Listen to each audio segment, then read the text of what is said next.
Ada 6 profil pelajar Pancasila.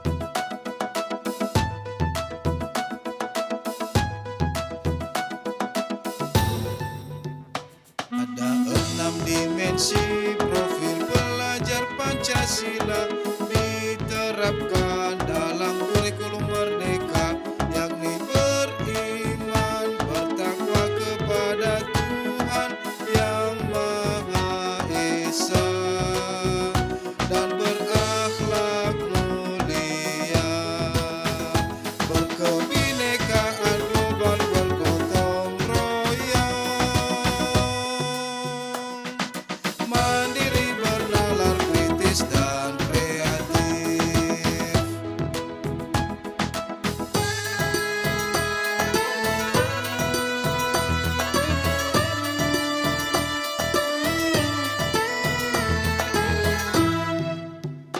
Ada 6 dimensi profil pelajar Pancasila diterapkan dalam kurikulum merdeka, yakni beriman, bertakwa kepada Tuhan Yang Maha Esa, dan berakhlak mulia, berkebinekaan global, bergotong royong, mandiri, bernalar, kritis, dan kreatif.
Ada 6 profil pelajar Pancasila.